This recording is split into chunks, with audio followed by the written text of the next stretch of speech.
Okay. So in the last class, we were doing about the various advantages of payroll management, HR functions, which are integrated with payroll software, and many other points we noted down. In this class, we will deal with initial consideration for payroll management. What is the consideration? Consideration means initial consideration means the basic things which are required for the payroll department of an organization to know in order to calculate and process the salary properly. Fine. So you write down one by one and then I'll explain it. Write down. Initial consideration for payroll calculation. Ma'am ये heading है. Yes. Write down.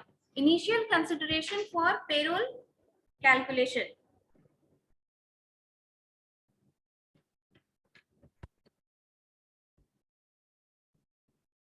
Point number 1, right? Pay period.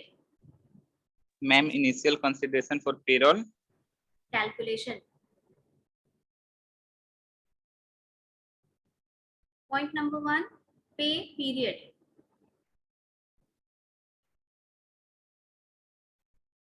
Point number 2, salary structure. Sir ma'am first point क्या बोले? Pay period. Pay देने का time. Pay period. Second is salary structure. Third is employee type.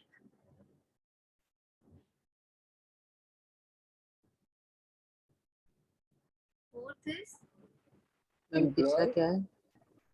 third is employee type. किस type का employee है? Third is employee type. Written. Fourth is statutory requirements.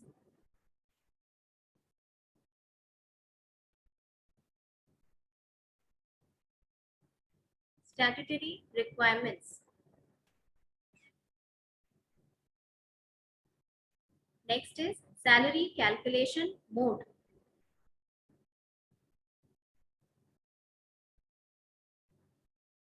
Salary calculation mode.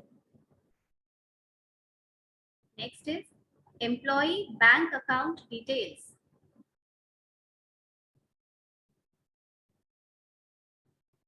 Employee bank account details.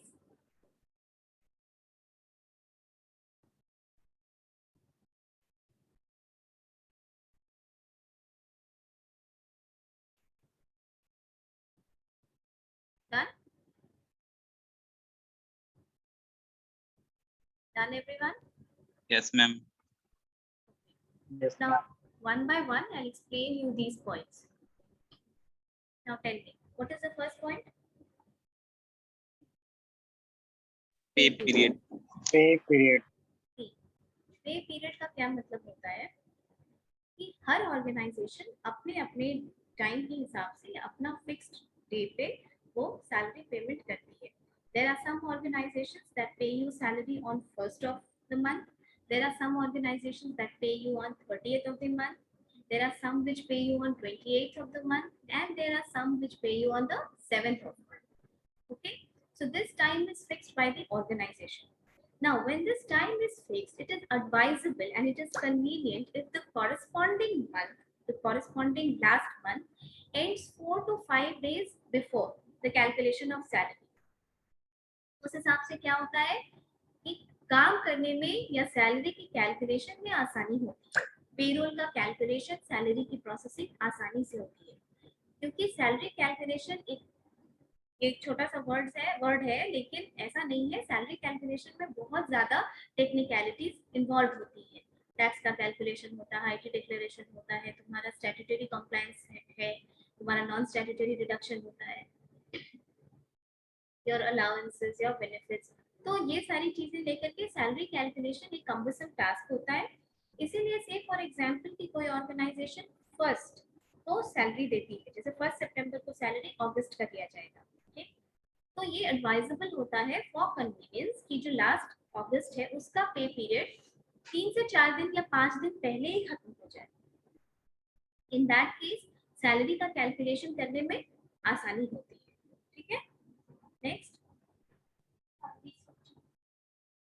Salary salary structure. Okay, you know there are different types of organization which fall under different categories.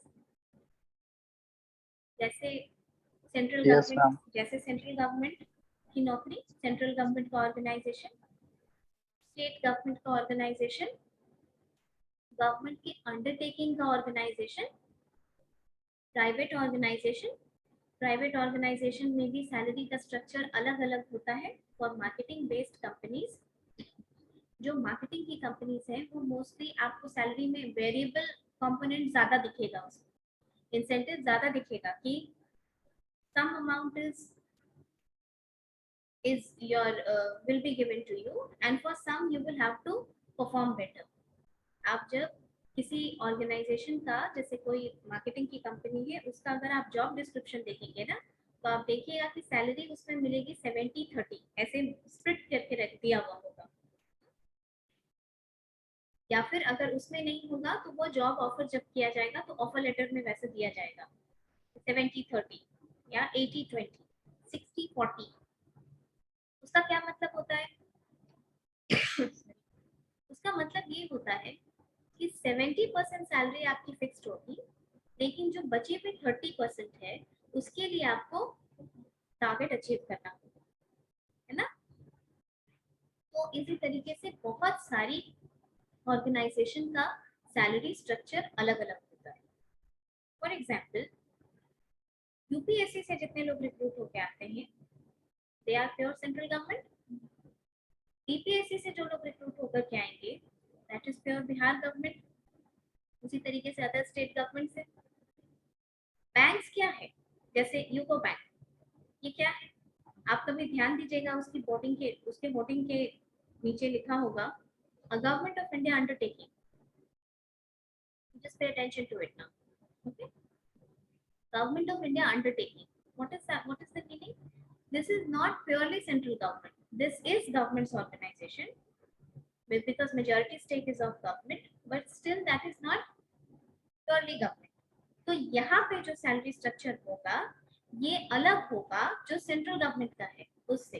Central government में grade pay के हिसाब से salary calculation होता है, और undertakings में generally E1 cadre, E2 cadre, E3, E4, E5 इस तरीके से जाता है कैडर, और उसमें बेसिक सैलरी होती है। बेसिक का एक स्केल होता है, स्केल के हिसाब से कैलकुलेशन होता है। फिर एक स्केल में आप जब कंप्लीट कर लेते हैं तो फिर आपको उसी कैडर में नहीं रखा जा सकता, you have to be promoted to next level.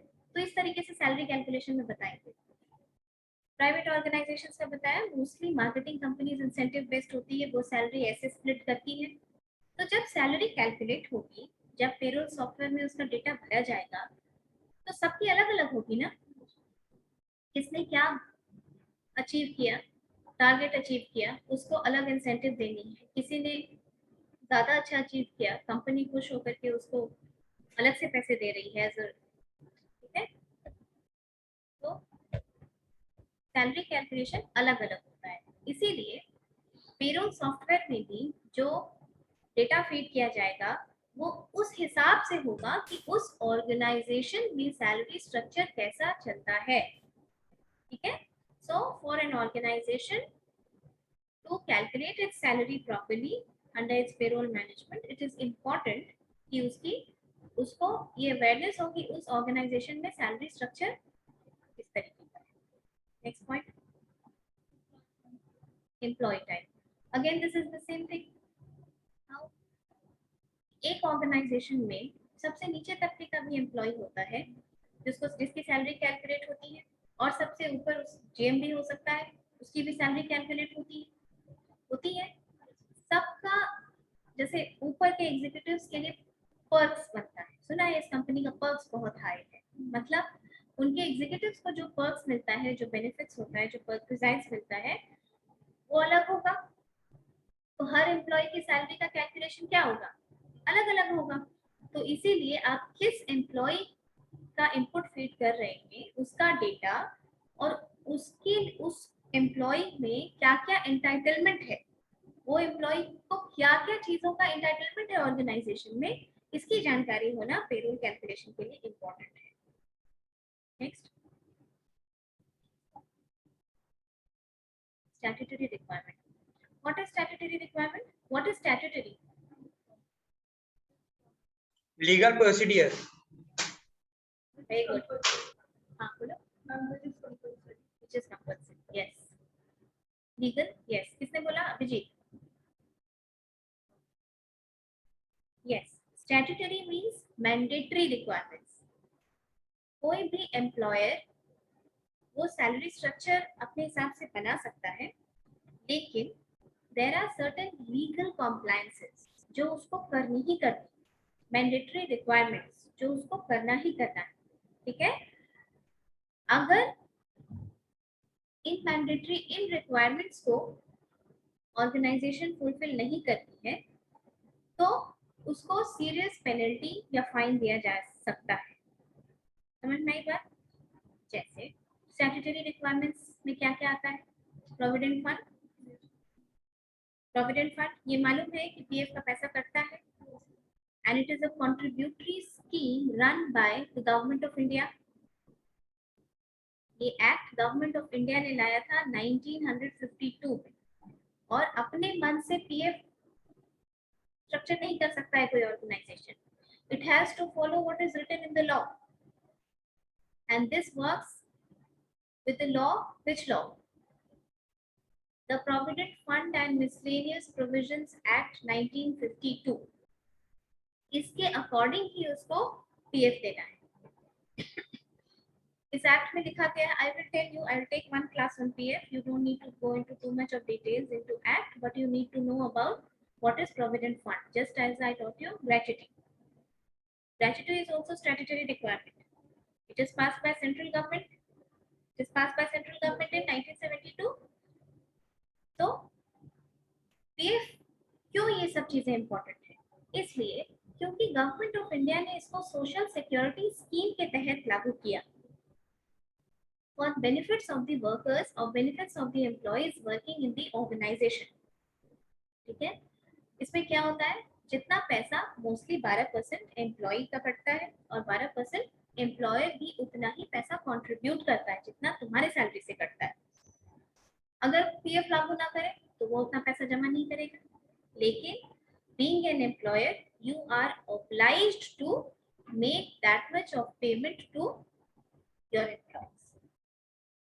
ये हुआ the PF and Miscellaneous Provisions Act 1952.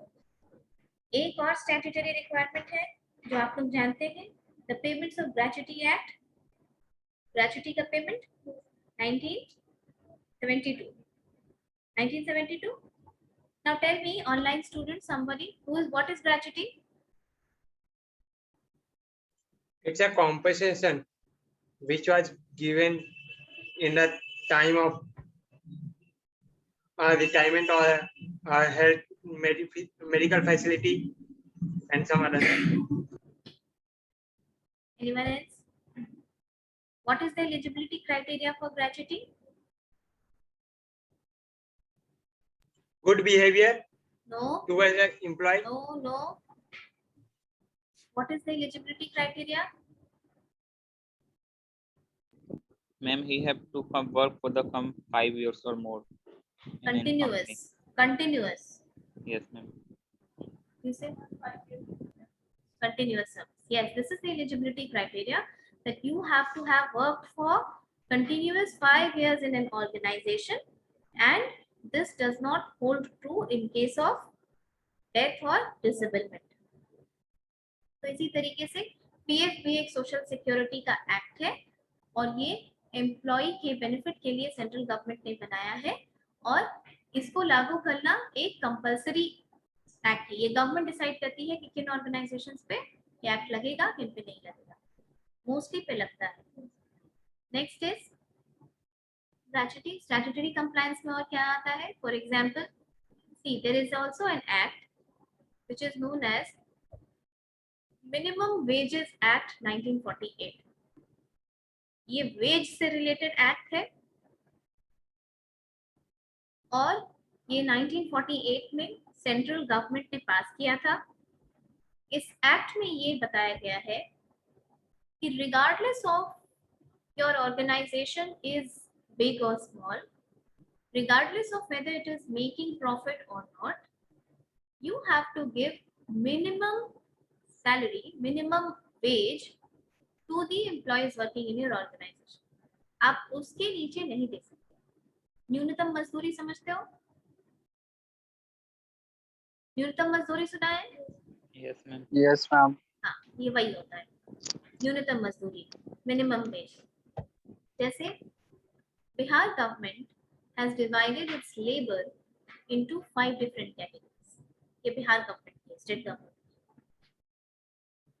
First of all, you must know that labor is in concurrent list in the in our constitution. एक होती है union list, एक होती है state list और एक होती है कॉन्करेंट लिस्ट. यूनियन लिस्ट वो लिस्ट होती है जिसपे सिर्फ सेंट्रल गवर्नमेंट लॉ बना सकती है. उस पे स्टेट गवर्नमेंट कोई लॉ नहीं बना सकती है. जो सेंट्रल गवर्नमेंट ने लॉ बनाया है वो आपको फॉलो करना है. फॉर एग्जाम्पल माइंस, इस पे सिर्फ सेंट्रल गवर्नमेंट लॉ बनाती है. Then you have state list. State list मतलब इस पे स्टेट गवर्नमेंट लॉ बनाती है. जैसे I think river water is in state list, forest is in state list. Yes, forest is in state list. And there are many which are like concurrent list. Concurrent list का मतलब जिसपे central government और state government दोनों law बना सकती है, लेकिन state government वैसे लॉ नहीं बना सकती है जो सेंट्रल के बनाए हुए लॉ को काटता हो या उसके अगेंस्ट हो. For example labour. हम लेबर से रिलेटेड जितने लॉज पढ़ते हैं कोई सेंट्रल, ज्यादातर सेंट्रल गवर्नमेंट ने बनाया है, कुछ बिहार गवर्नमेंट ने भी, जैसे स्टेट गवर्नमेंट ने बनाया है. जैसे Bihar shops and establishments act, ये बिहार गवर्नमेंट का अपना टर्म्स एंड कंडीशंस है for shops and establishments to operate in the state. Concurrent list में लेबर आता है. लेबर का लॉ बिहार गवर्नमेंट भी बना सकती है और सेंट्रल गवर्नमेंट भी बना सकती है, but Bihar government should not make any law which is in contravention to laws which is made by central government. तो बिहार गवर्नमेंट ने अपने लेबर को 5 कैटेगरी में डिवाइड किया है. Unskilled, semi skilled, skilled, highly skilled and supervisor. और हर category का minimum wage fixed है. अगर आप उसको हायर करते हैं ऑर्गेनाइजेशन में, ऑर्गेनाइज सेक्टर में, अनऑर्गेनाइज्ड में तो अभी भी ये डिस्क्रिपेंसी होती है. अगर आप हायर करते हैं उनको ऑर्गेनाइज सेक्टर में, तो यू आर सपोज टू पे the minimum ways which is fixed by the government. ये भी सैलरी प्रोसेसिंग के टाइम पे स्टैट्यूटरी रिक्वायरमेंट होता है ना. आपको पता होना चाहिए कि उस डिपार्टमेंट का, उस एम्प्लॉय का से रिलेटेड स्टैट्यूटरी रिक्वायरमेंट्स क्या क्या है. Next point.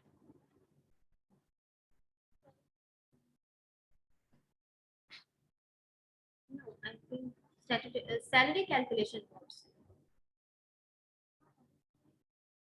No, this is different. Now I told you statutory requirements. अभी तो लॉ पढ़ रहे थे. Yes, ma'am. Now salary calculation modes. What is salary calculation mode?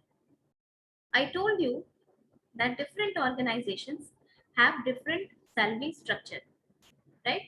There are different organizations that have different salary structure. Some are mostly based on incentives. For example, when we talk about marketing companies and all, right?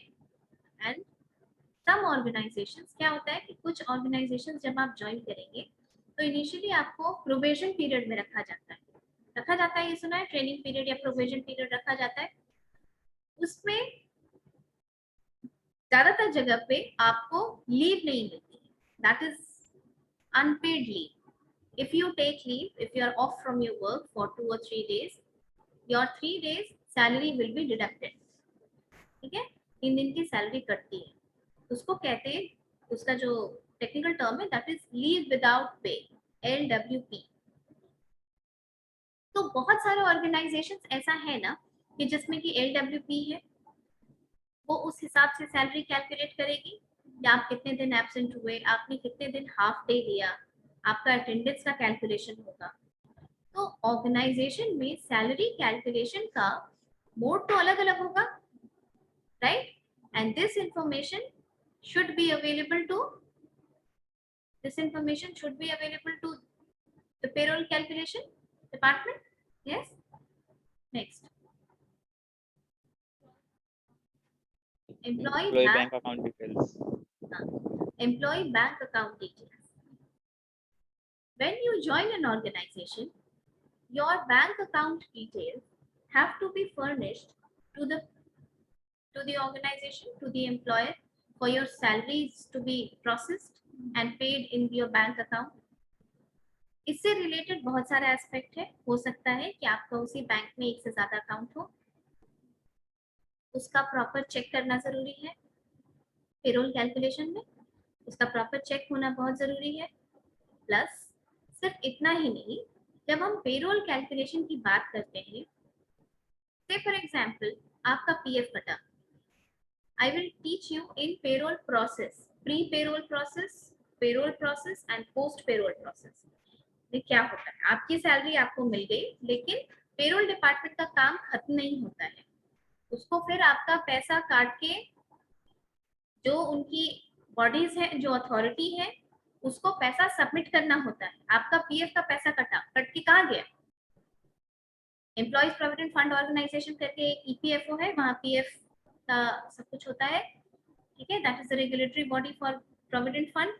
उसमें पैसा जमा किया जाता है आपका, फिर उसका slip generate होता है।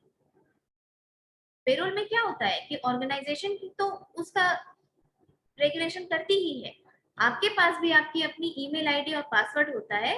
जब आप ऑर्गेनाइजेशन के पार्ट होंगे, आप उसको लॉग इन करके you can see your own details, your own status, ठीक है? आपकी सैलरी कितनी आई, आपका लीव क्या है, अटेंडेंस क्या है, आपने कितना टैक्स पेमेंट किया, आपका लोन कितना कटा, कितना बाकी है। Okay, so there are many details which are there in the hands of payroll department.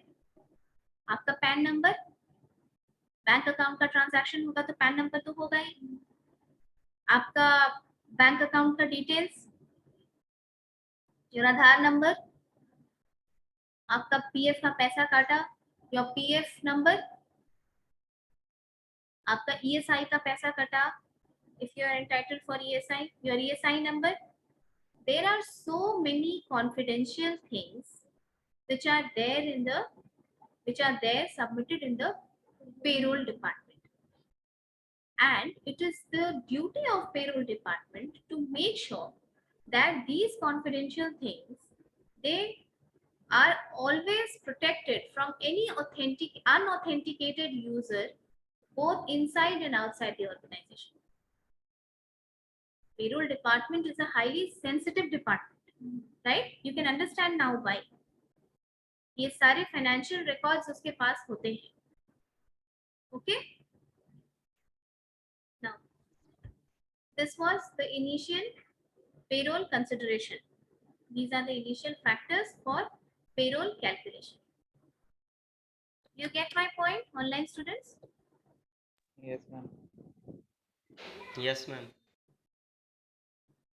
I've already told you that क्योंकि पेरोल कैलकुलेशन में बहुत सारा फाइनेंशियल एस्पेक्ट भी होता है, इसीलिए कॉस्ट अकाउंटेंसी होती है, इसमें टैक्स का पेमेंट होता है। Tax is a fairly complicated thing in India.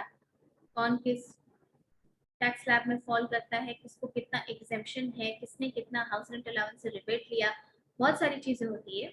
इसीलिए sometimes in some organisations finance department takes care of payroll, but the modern HR has linked so many activities with payroll department. इससे क्या हुआ? Paper work कम हुआ है, कोई cost कम हुआ है, time management बेहतर हुआ है, प्रोसेस एक्सपीडिट हुआ है। और अगर एम्प्लॉय की कोई कंसोलिडेटेड रिपोर्ट चाहिए, मतलब various dimensions of work of some employee in the organization, तो वो आसानी से मिलती है. जैसे HR एक्टिविटीज में क्या क्या लिंक कर सकते हैं पेरोल से? Performance, training, recruitment. अब पेरोल डिपार्टमेंट जो ऑनबोर्डिंग होती है, ठीक है, ऑनबोर्डिंग होती है एम्प्लॉयज की, फ्रेश रिक्रूटमेंट्स जो होते हैं, उनका पेपर वर्क भी मेंटेन करती है. तभी तो वो सैलरी कैलकुलेट करेगी, राइट? और क्योंकि उसके पेपर वर्क में उसका पास्ट का कोई स्किल हो सकता है, पास्ट एक्सपीरियंस हो सकता है, ये सारी चीजें अगर ऐड रहती हैं तो क्या होता है, अगर किसी एम्प्लॉयर को तुम्हारा रिकॉर्ड देखना है, तुम कैसे एम्प्लॉय हो, या if he is looking forward to certain specific skill in the organisation, कुछ स्पेसिफिक चाहिए उसको किसी काम के लिए, किसी ट्रेनिंग पर्पस के लिए, तो इज इट पॉसिबल कि वो सबका एक एक करके फाइल निकाले और फाइल निकाल निकाल के देखे कि तुमने 4 महीने पहले क्या काम किया था, 1 साल पहले ऑर्गेनाइजेशन में क्या काम किया, 2 साल पहले तुम्हें कौन सा प्रोजेक्ट मिला? Is it possible? नो. तो payroll department will help them in this. Employee का आईडी डालिए, पासवर्ड डालिए, उसका पूरा डिटेल्स निकल के आ जाएगा, पूरा डिटेल्स निकल के आ जाएगा. एम्प्लॉयर को भी कोई दिक्कत नहीं है, वो निकाल करके देख सकता है कि किसकी परफॉर्मेंस थ्रू आउट कैसी रही है, right? also say for example किसी एम्प्लॉय का performance up to the mark नहीं, उसका अप टू द मार्क नहीं, तो क्या होगा इसका solution? Company might think of imparting them a new training, skill enhancement, knowledge के लिए हो सकता है कि उसको कोई नए स्किल की जरूरत है या उसको सर्टेन ट्रेनिंग की जरूरत है. his performance is not up to the mark. In that case, what happens? He will just look at his data and take out the number of employees who need training, whose performance is not up to the mark. Or on the contrary, the department might look into who are the high performing individuals in the organization. कौन बहुत अच्छा perform कर रहे हैं, किनको incentive ज्यादा मिलनी चाहिए, राइट? इसीलिए पेरोल डिपार्टमेंट का काम सिर्फ सैलरी कैलकुलेशन नहीं है. There are so many other aspects to it also. And modern payroll software, these are costly softwares and skilled people and trained people are required to run them, but the organizations they have this. Organizations on site training पे भेजती है, foreign भेजती है. जब वो foreign भेजती है तो वो बहुत पैसा खर्च करती है किसी एम्प्लॉय पे, जिसको फॉरेन के जैसे जर्मनी भेजा जाता है, यूरोप भेजा जाता है, बहुत बहुत पैसा खर्च होता है उस एम्प्लॉयज पे. तो वो ऐसे ही नहीं करती है, वो किसी एम्प्लॉय की का पोटेंशियल टेस्ट करती है. वो चेक करती है कि this employee is capable of handling this project और नॉट, है ना? टीसीएस पे जो लोग काम कर रहे हैं इंडिया के, उनको ऑन साइट पे 5 साल 6 साल के लिए साउथ अफ्रीका पे भेजा जाता है, राइट? उनको कहीं और में अमेरिका भी भेजा जाता है. तो how are they set? Their entire performance, their entire record is kept in payroll management. So अब पेरोल मैनेजमेंट का काम सिर्फ सैलरी प्रोसेसिंग ही नहीं रह गया है. हाँ, बेसिकली इसका काम सैलरी प्रोसेसिंग है, but as I told you, there are various HR activities also which are linked with payroll processing. इसीलिए ये काम आसान करती है, टाइम को फास्टन अप करती है, तो प्रोसेस इज एक्सपीडिटेड, इफिशिएंसी बढ़ती है किसी organisation. Okay, you are getting my point online Yes, ma'am. Students? Yes, ma'am.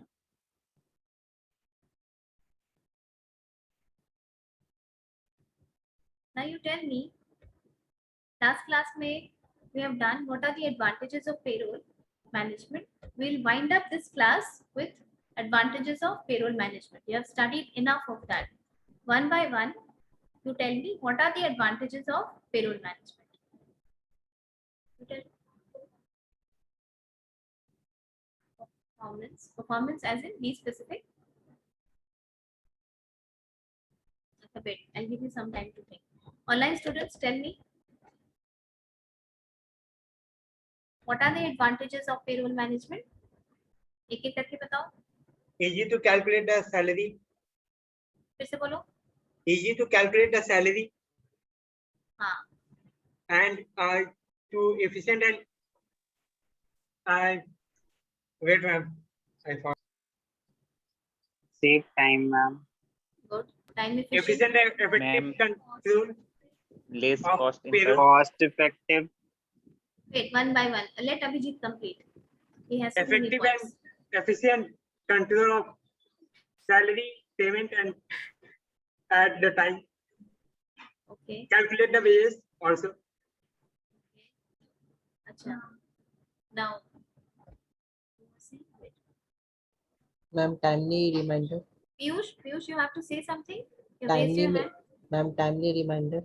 Timely reminder of what? Payroll management. Others? Abhishek, what were you saying? Error-free calculation. Very good. Error-free Cost calculation. effective. Yes. Cost effective. Yes. Accurate. Accurate. Accuracy. Ma'am. Yes.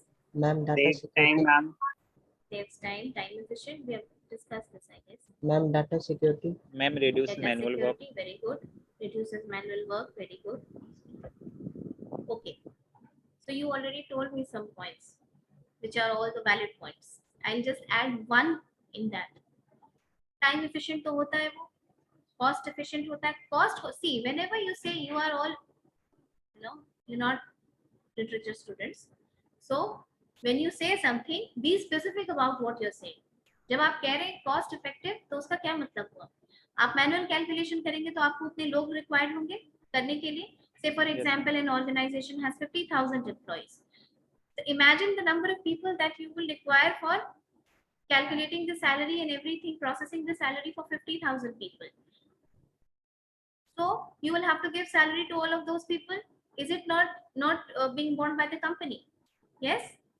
So cost effective in terms of manpower also, time, accurate, human error free, accuracy,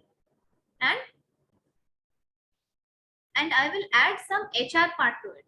See, अगर आपकी salary, at the end of the day we all work for salary. Yes, we all work for salary. तो अगर आपकी salary में हमेशा discrepancy आती रहेगी, salary में इरेगुलर होगा, सैलरी इनएक्यूरेट हो जाएगा, ना सिर्फ आपका बल्कि आपके पीयर ग्रुप का भी, आपके साथ काम करने वालों का भी अगर सैलरी में गड़बड़ आता है, पैसा कट हो जाता है, या आपको लगता है कि सही से कैलकुलेट नहीं हो रहा है, it will be a demotivating factor for you. आप साइकोलॉजिकली थोड़ा सा satisfied नहीं रहेंगे. So for employee satisfaction and motivation in an organization, it is very important कि salary का calculation accurate हो, and payroll management serves this purpose to a large extent. Okay. With this note, we'll end the class, and in the next class, we'll start salary calculation. Okay. Thank you, class.